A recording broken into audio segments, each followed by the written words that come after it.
विष्णु वृक्ष की कहानी भाग 1। एक समय की बात है, एक विशाल और दिव्य वृक्ष था जिसका नाम विष्णु था।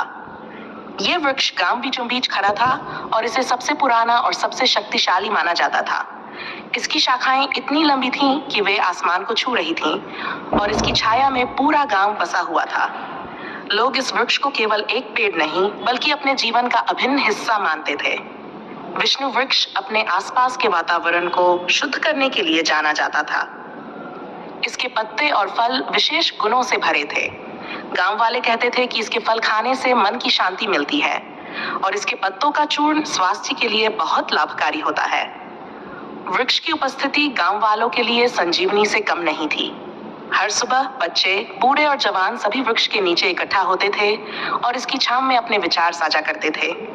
गांव का एक बूढ़ा आदमी, जिसे सब दादाजी कहते थे, हमेशा विष्णु वृक्ष की महिमा गाते थे। वह कहते, यह वृक्ष हमारे जीवन का आधार है, इसकी छाया में हमारी खुशियां हैं। लोग उनकी बातों को ध्यान से सुनते थे। उन्होंने वृक्ष के प्रति लोगों में जागरूकता फैलाने का कार्य किया और इस वृक्ष की रक्षा की आवश्यकता पर जोर दिया। लेकिन कुछ लालची लोग हमेशा इस वृक्ष को काटने की योजना बनाते रहते थे।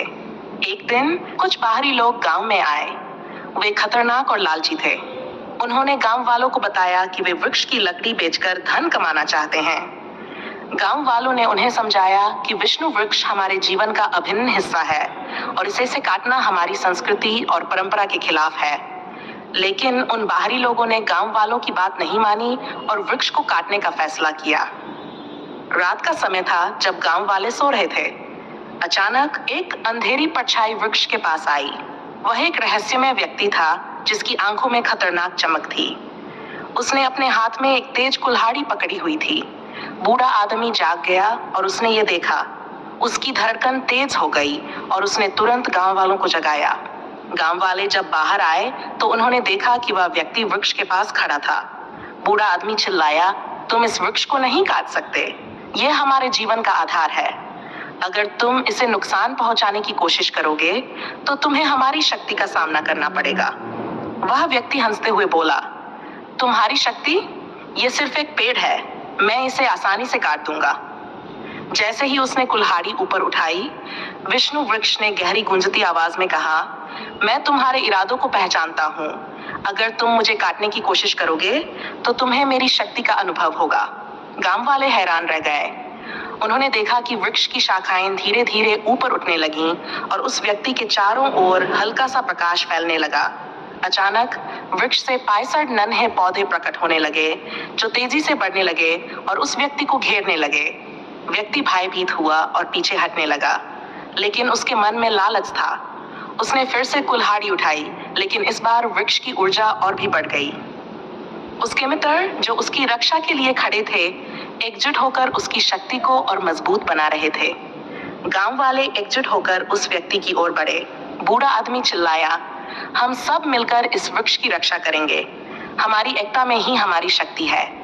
सभी ने मिलकर एक स्वर में कहा, हम विष्णु वृक्ष की रक्षा करेंगे। उस अंधेरे व्यक्ति ने सोचा कि वह अकेला है और उसकी शक्ति में कमी है, लेकिन उसे पता नहीं था कि गांव वाले एकजुट होकर उसके खिलाफ खड़े हो चुके थे। जब उसने एक बार फिर से कुल्हाड़ी चलाने की कोशिश की तो वृक्ष ने जोर से डटा और उसकी शक्ति का प्रदर्शन किया। वृक्ष की जड़ों से एक विशालकाय प्रकाश निकला जिसने उस व्यक्ति को घेर लिया। उसके चारों ओर वृक्ष के मित्र नन्हे पौधे तेजी से बढ़ने लगे और उसने देखा कि उन पौधों में एक अद्भुत शक्ति थी। वह व्यक्ति डर गया और कुल्हाड़ी को नीचे गिरा दिया। गांव वालों ने यह देखकर एक दूसरे को देखा और समझ गए कि उनकी एकता ने उन्हें इस संकट से बचा लिया है। बूढ़ा आदमी बोला, हमने एक सबक सीखा है, जब हम एकजुट होते हैं तो हम किसी भी बाधा का सामना कर सकते हैं। लेकिन क्या यह खतरा समाप्त हुआ था? उस व्यक्ति ने भागते समय एक बार और उस वृक्ष को घूरा और चिल्लाया, मैं फिर लौटूंगा, तुम इस वृक्ष को नहीं बचा सकते। यह चेतावनी हवा में तैर गई और सभी को लगा कि कहानी अभी खत्म नहीं हुई है। गांव वालों ने विष्णु वृक्ष की सुरक्षा के लिए योजना बनाई।